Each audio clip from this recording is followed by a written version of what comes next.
Good job, guys. Anyways, my name is Josh. I'm the youth director here at The Well. I just have two announcements for y'all.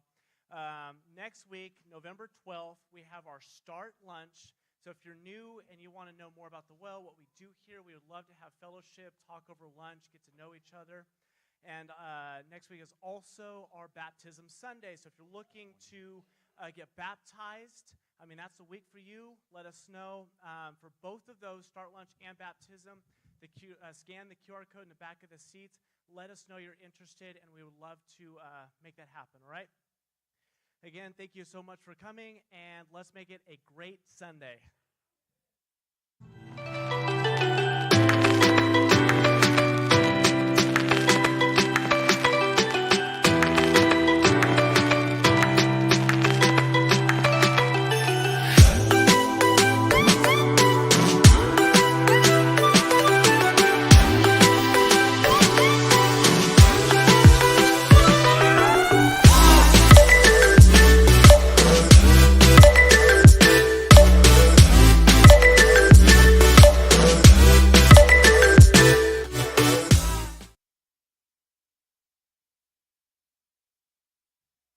Good morning.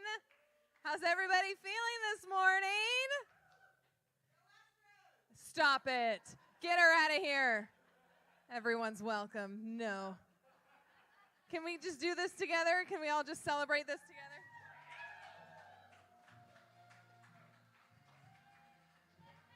No time for Houston.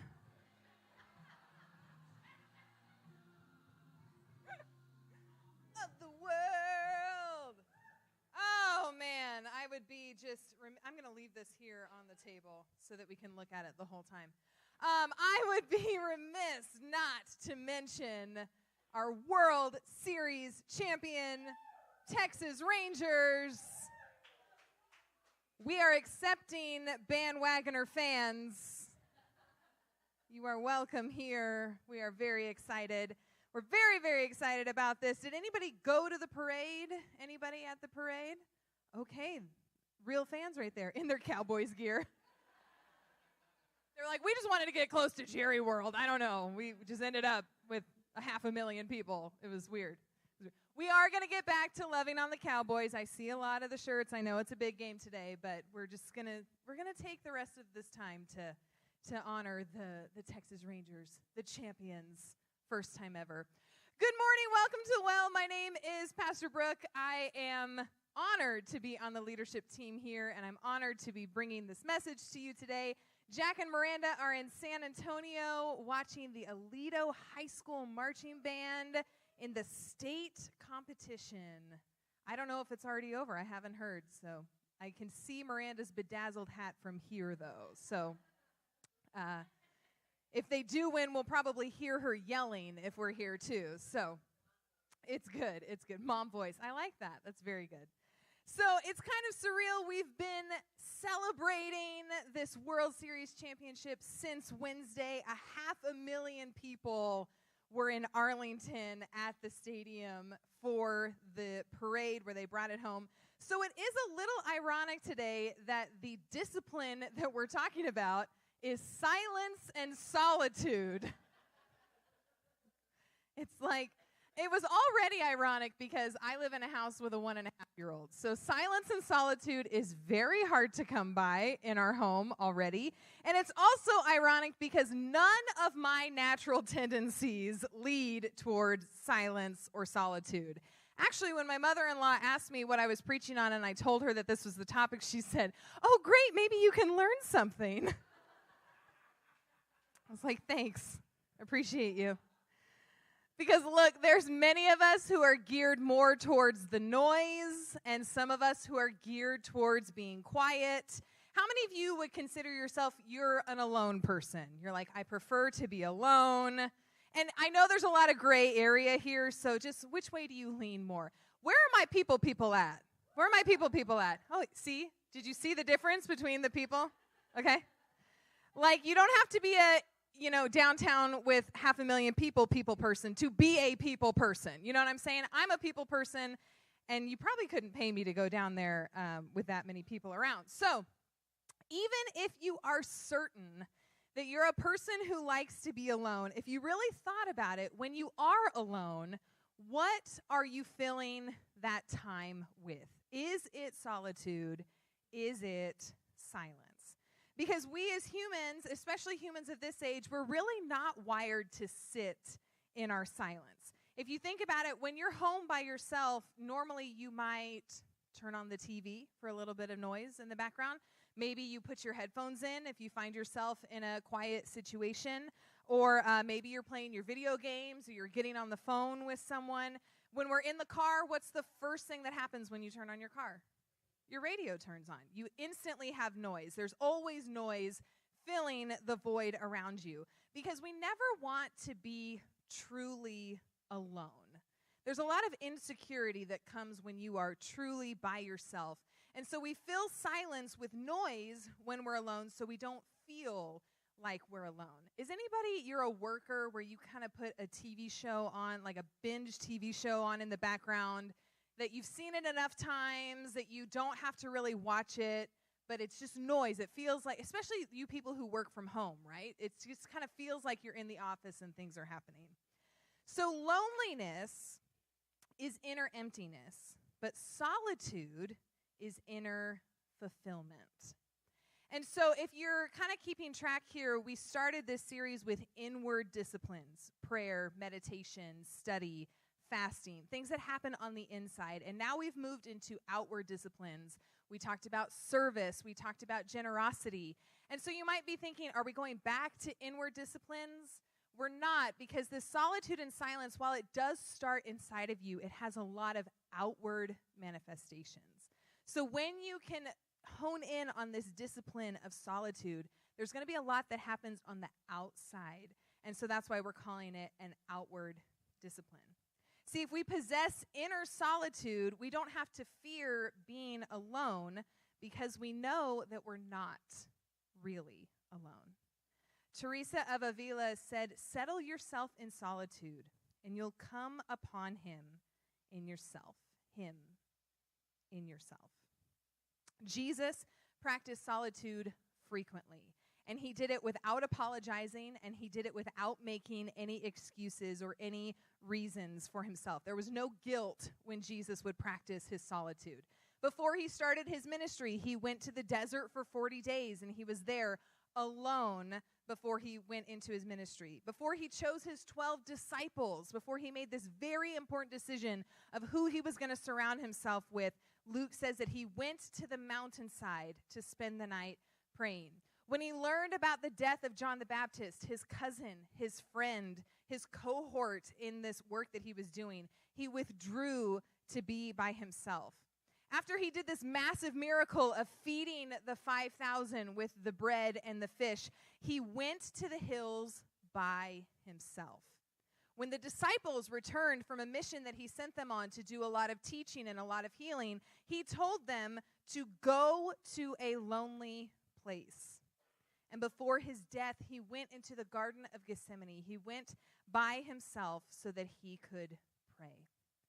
Jesus would go to be alone before something big was going to happen. He would go to be alone after something big was happening. He would go alone to grieve. He told his disciples, he didn't suggest that they go and refuel by being alone for a little bit. He told them to go and be alone for a little bit. Because in that solitude, in that silence, in that loneliness, you can refresh and you can come back to that area, to that place in your mind and in your spirit where you can go and do more work. All of these opportunities gave Jesus and his disciples to be a chance to be alone. And when you're alone, you can experience true silence, because without silence, there's no solitude. Do we see why it's a little ironic that I am preaching this message today? Okay? Not a silent person.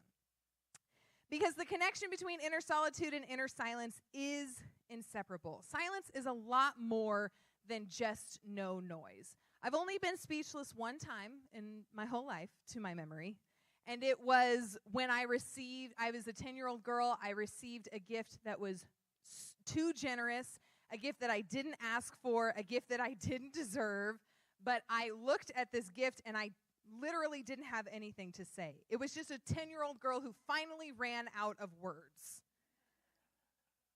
That was no noise, but it wasn't necessarily silence.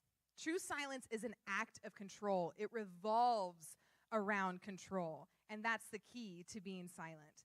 James chapter 3 is a masterclass in how do we control the noise? How do we control the silence? And when I read this as a teenager and I realized, oh, I have authority over my natural tendencies and I can control the things that I choose to do or not to do, I clung to this passage to try to try to control the things, the natural tendencies that I have. So I'm going to read all of this to you. It's not all going to be on the screen, but if you want to join me, it's James chapter 3, starting in verse 1. It says, "Not many of you should become teachers, my fellow believers, because you know that we who teach will be judged more strictly." Can confirm. "We all stumble in many ways. Anyone who's never at fault in what they say is perfect, able to keep their whole body in check. When we put bits into the mouths of horses to make them obey us, we can turn the whole animal." I can also confirm this. I was recently on a horse. His name was Jackson. He liked snacks. We're soulmates. So it's good. But all I had to do was barely touch the side of Jackson, and he would turn side to side. Barely pull, and he would turn side to side. When he reached down to get a snack, when he was supposed to be walking, all I had to do was yank on those reins just a little bit, and he would pick up his head, and he would start walking again. Huge, massive animal, tiny, small person, and I was able to control him because of those bits in his mouth.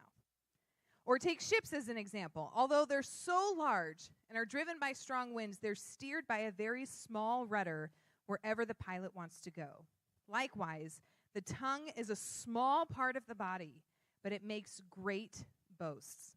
Consider what a great forest is set on fire by a small spark. The tongue is also a fire, a world of evil among the body parts. It corrupts the whole body, sets the whole course of one's life on fire, and it is itself set on fire by hell.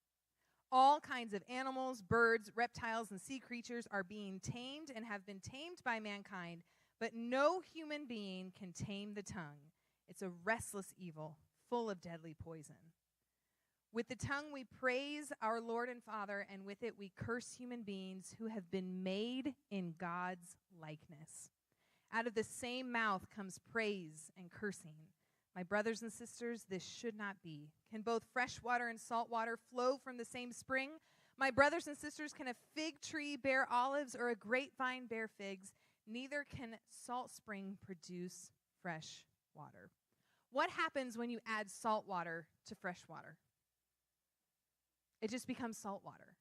And so when you think about the things that you say and the things that come out of your mouth, you could say nice things, but the things that are negative that you say are going to hold so much more weight, because when that salt comes out of your mouth, it salts the fresh water. So recently, my parents have gone to our home church for 25-ish years. They've gone there almost my whole life. And, my sister and I come here to the well. Our kids are here, so their grandkids are here. So naturally, they've had thoughts of, do they come over to the well so that they can be here with their family? And one afternoon, we were talking about this, and my dad asked me a question that kind of stopped me in my tracks. He said, "Well, are you going to be at the well for a while?" And in my head, I was thinking, of course I'm going to be at the well for a while. Why would he be asking me this? But there are so many things that I love about this church. But in leadership, there are negative things that come up. And it occurred to me that the only thing I had shared with my dad were those hardships of leadership, of leading a group of people, of leading this church. And so all he had heard from me, of all the things that I love about this church, all of the amazing memories and wonderful people and all of the great things that this church is, what he had heard from me was the hardships of leading in this church. What he heard from me were the things that bother me about leading in this church, and it made him wonder, is it even worth going, because I don't know if you want to stay. And it occurred to me how much power is in what I say. So I want you to think about, what are the things that you talk about? Your job, your family, yourself. What are you saying about yourself? And is the negative outweighing the positive? Because you were also made in God's likeness. Moms, I want you to think about if you have daughters that look like you, and they see themselves in you, and they watch you picking all the things about yourself. I don't like my hair color. I don't like the way my nose looks. I don't like my body shape. And then they see themselves in you. What are they going to think about themselves? You can't have salt and fresh water in the same spring. The tongue is a thermometer, and it will give you your spiritual temperature. It will tell you where you're at, but it's also a thermostat. It can regulate your spiritual temperature. What you say matters. Dietrich Bonhoeffer writes that real silence, real stillness, really holding one's tongue comes only as the sober consequence of spiritual stillness. I want to go back to verses 9 and 10 and read this again. With the tongue we praise our Lord and Father, and with it we curse human beings who have been made in God's likeness. Out of the same mouth comes praise and cursing. My brothers and sisters, this should not be. Y'all, we're headed into an election year. And it's going to get nasty because we are broken people who live in a fallen world. But I beg you, as followers of Jesus, to remember that these politicians and these newscasters and everyone who's on TV that has something to do with this new political race that's coming are made in God's likeness. They are still humans. It's easy for us to share opinions and to hate on people because they're far from us. We only see them on our TV screens or in our news feed or hear about them on the radio. We're never face to face with them, and so it's very easy for us to say how we really feel about them. But they're still people, and they're made in the likeness of God. You don't have to agree with them. You don't have to vote for them. You don't have to support them. But when you speak about them, I'm begging you to exercise control.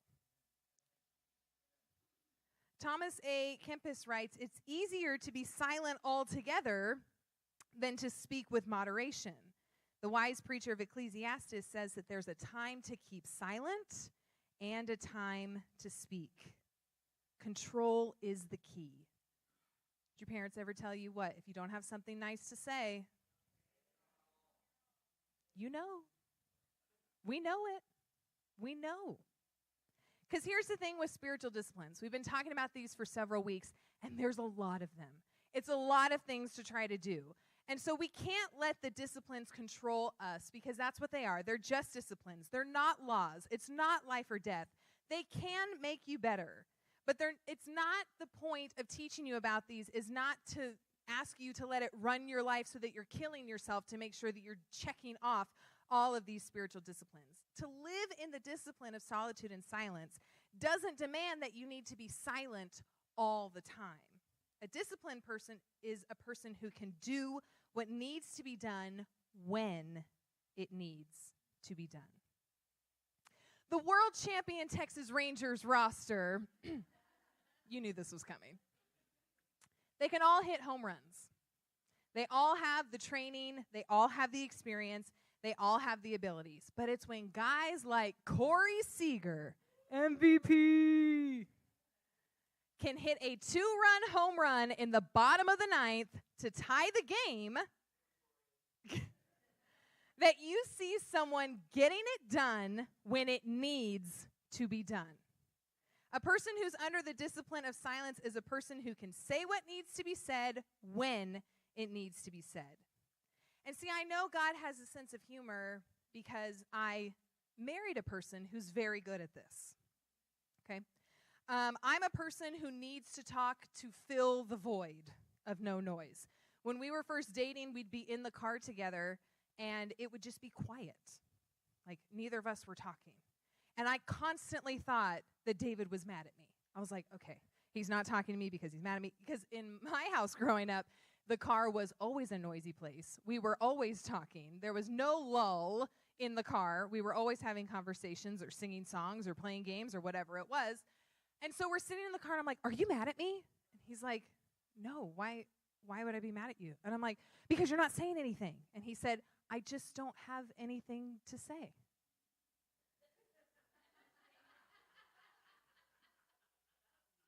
This was a weird concept for me.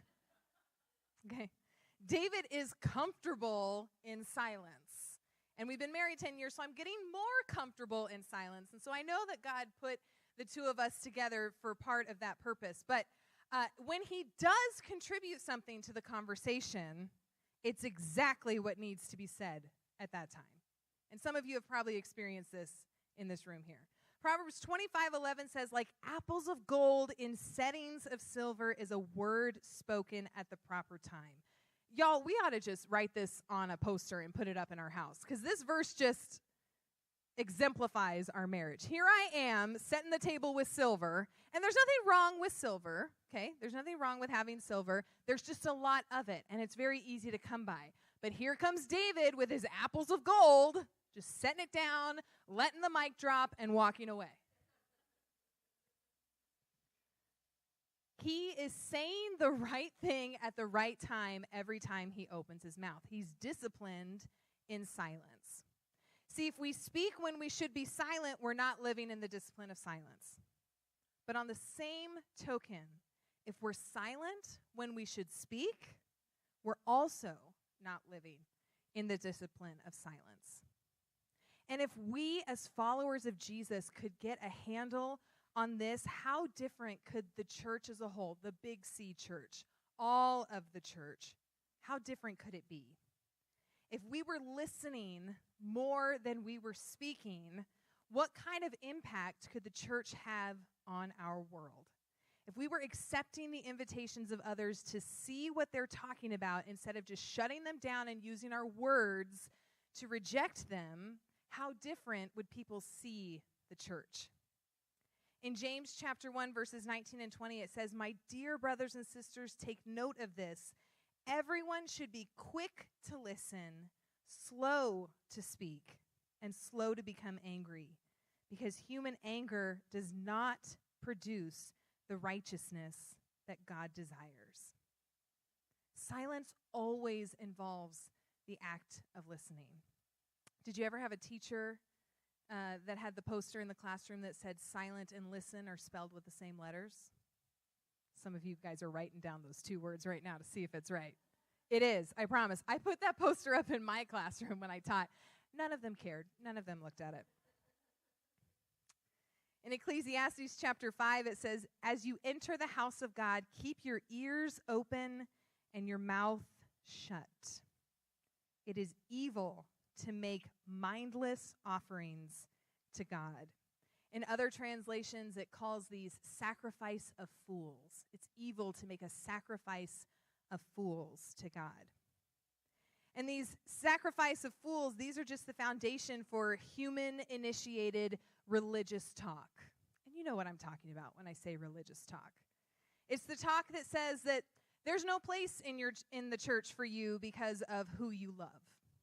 It's the talk that says that a young girl is a failure and has no hope because she made the excruciating decision to do what she thought was best for her and for her unborn child.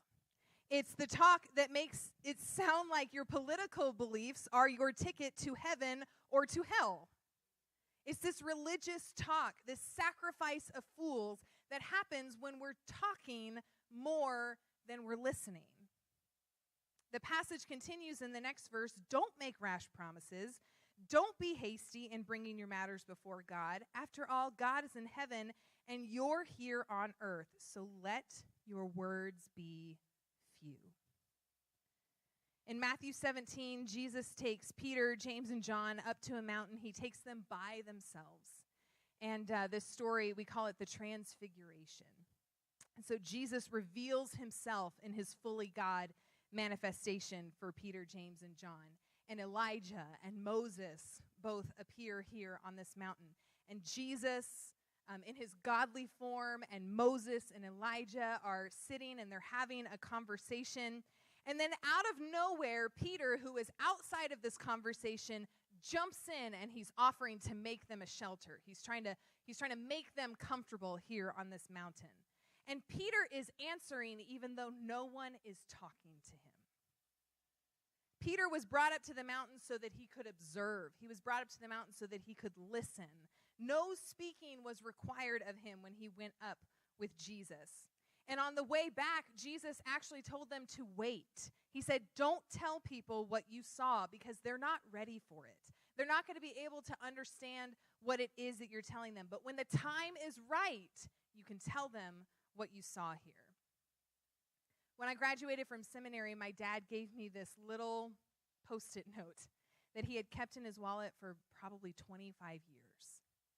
When I was a little kid, a woman prophesied over me. She came to my dad and she told him something that she felt like the Lord had given her. And it was about how God was going to use me and about how I was going to be a mouthpiece for God and all these things that I did end up doing. But Dad didn't give it to me when I was a young girl because he waited until the time was right.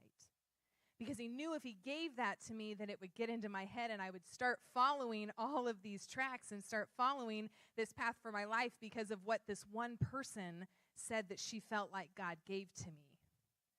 If someone gives you a word, someone gives you a prophecy, gives you something from God, you have the choice whether or not to accept it. God will confirm it for you if it is from him, but we're humans. Sometimes we miss it. Sometimes we miss the mark. And my dad wanted to protect me and wanted to make sure that I followed out the path that I heard God telling me to walk on.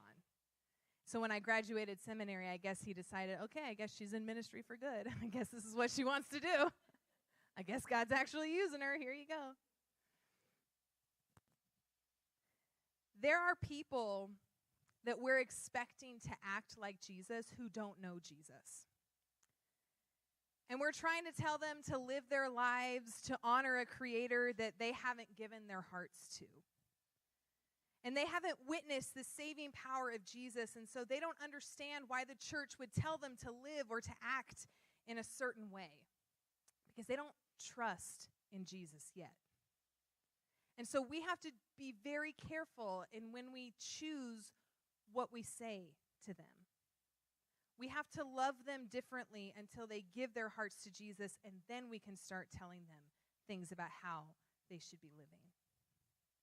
Because silence is intimately related to trust.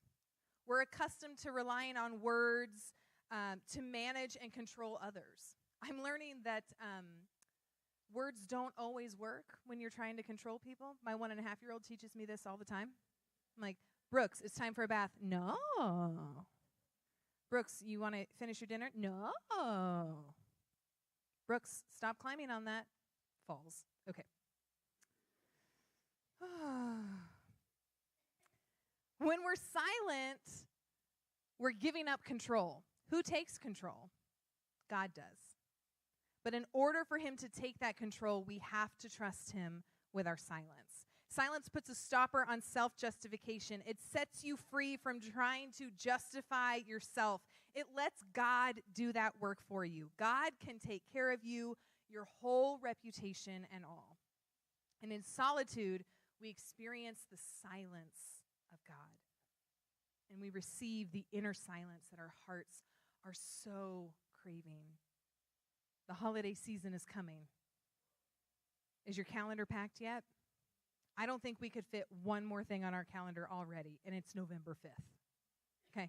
I worry every time I get some sort of email that's like, save the date. I'm like, no, I can't save any more dates. It's a season of celebrating the newborn king, but where is the solitude? Where is the silent night? I'm telling you now, as your friend, from this stage, I am going to have to make a real effort to find moments of solitude and silence in this Christmas season. And I want you to hold me accountable to that. I want you to ask me every once in a while, hey, have you had any time for peace and quiet this week? And don't judge me if the answer is no, okay? I have to decide to make it a priority. I'm guessing that you probably feel the same way. So what are we going to do to take steps into solitude? The first thing you can do is take advantage of the little solitudes that fill your day. You'll notice it now. You'll notice it now that we've talked about it, that there are little moments of silence in your life. Maybe it's the few moments before your kids wake up in the morning. Maybe you decide to wake up a few minutes before your kids get up in the morning. I saw somebody say, my kid will sniff that out in a second. As soon as my feet touch the floor, they'll be awake. So if that doesn't work for you, don't do it. Maybe you ride in the car without music playing, and you just sit in the silence and just the background white noise of the car. I found solitude this week when I was rocking my son to sleep. It was just the white noise machine and the sound of his breathing, and it almost regulated me. It just made me feel calm and made me feel peaceful. Maybe you need to schedule a walk in your day. Maybe you and your spouse need to decide, okay, the 10 minutes before dinner, I'm going outside by myself and taking a walk. And then the 10 minutes after dinner, the other person can go and take a walk, okay? We need to look for those little solitudes that fill our day. Find or develop a quiet place designed for silence and solitude. Maybe you have a space in your home. I read about a family who has a chair, a designated chair in their living room, and if someone is sitting in that chair, it means I want to be left alone. How cool is that? So simple. That'd be great for you guys with older kids, to just give them that safe space that when they sit in that chair, they know they want to be by themselves. Maybe it's a place in the park. Maybe it's the library. Maybe it's your bathtub, but you just sit in the bathtub and you're just quiet. Where is your wilderness? Where is your mountaintop? Where is your lonely place that Jesus would go to? Do deeds without words of explanation. Ecclesiastes 5 says it's better not to make a vow than to make one and not fulfill it. Practice plain speech. Let your words be few but full. And then withdraw to reorient your life goals. Maybe you just need a date night where the two of you can just sit, maybe be quiet in the car. You should try it the David Leonard way. Just be quiet in the car on the way to the restaurant. Maybe if you're able, you just need to get away for a few days. I had the most unexpected refresh last weekend when I was in the mountains. And it was snowing outside, and I was in a big bed by myself. It just reorients you. And I know that that's not possible for everyone. But maybe it's staying at your office just half an hour later so that you can have some time alone. Just in some quiet. Reorienting your life goals. The fruit of solitude is going to be increased sensitivity and compassion for others. Thomas Merton observes, it is in deep solitude that I find the gentleness with which I can truly love my brothers. The more solitary I am, the more affection I have for them. Solitude and silence teaches me to love my brothers for what they are, not what they say. The discipline of solitude opens a door to deeper, fuller exposure to his presence. So today we're going to do something a little bit different. Before the band starts to play, we're going to practice just a little bit of silence. And we are going to put a little track on behind, but it's a very simple, you won't recognize the music, you won't recognize the melody or anything like that. It's kind of like meditation music. And if you have Spotify, Apple Music, any of those things, there's tons of these resources out there. And we're just going to sit and we'll dim the lights and we'll take the curtains down and we're just going to sit in some solitude and silence. You don't have to listen for anything. You don't have to speak. You don't have to pray. The point is just to find a little bit of rest, a little bit of a refresh, a little bit of reorientation. Maybe God will speak to you. Maybe there is something that you need to respond with. But in these first few minutes before the band starts, just sit in the silence, sit in the solitude. And then when the band begins, we can join in and worship and respond to what might happen in this time. Guys, whenever you're ready.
Father, I thank you that you have given us the liberty to be still. I thank you that you have asked us to go away, to find a place of quiet where you can renew us and refresh us. God, I thank you that we can do this without making an excuse, that we can do this without any guilt, and we can do it without apologizing for needing to get away. I know that we live in a world where taking time for ourselves isn't normal, that sitting in quiet isn't normal. But Jesus, you showed us that this is a place where we can rest, where we can refuel, where we can reorient our lives so that we can be better stewards of what you have called us to do. We can hear your voice more clearly. We can love others more deeply. We can see them as you see them. Creatures who were created in your likeness.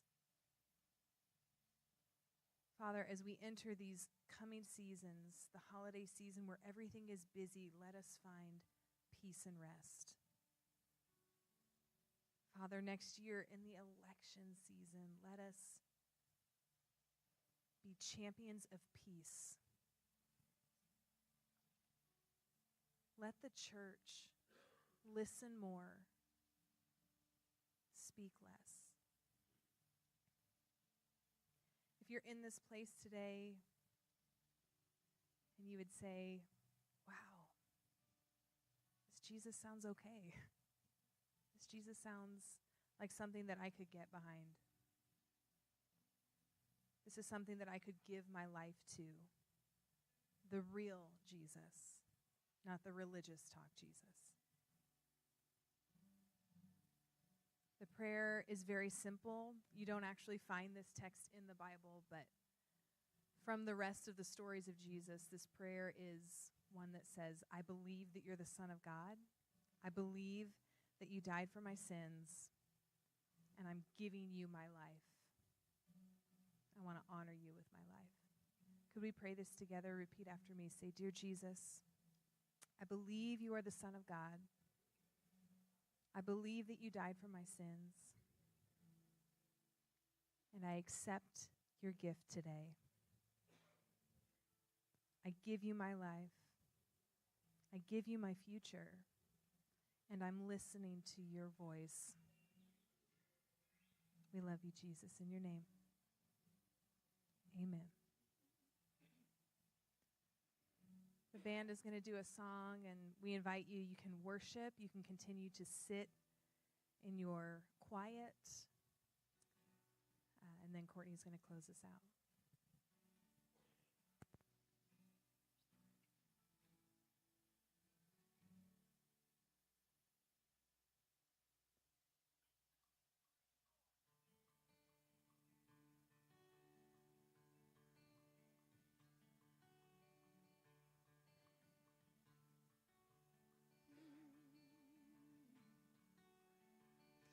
You are with me. What can separate us? You are for me. What can stand against us? Your love, it won't let go. I know it won't. Darkness, shadows have no power over me. Fear is empty. Shame has no authority. Your love, it won't let go. I know it won't, 'cause I know your thoughts, your plans for me are good. And I know you hold my future and my hope. Your promises never fail. Your promises never fail.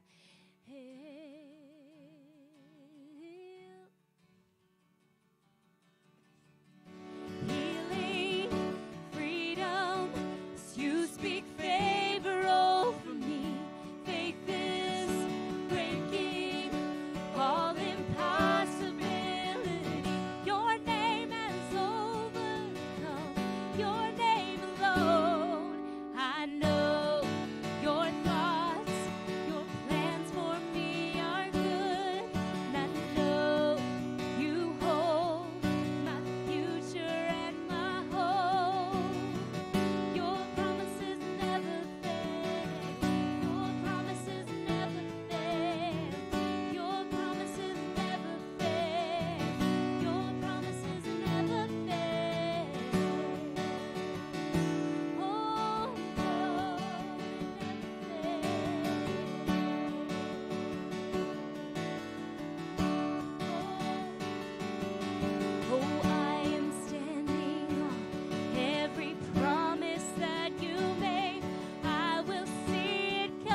never fail.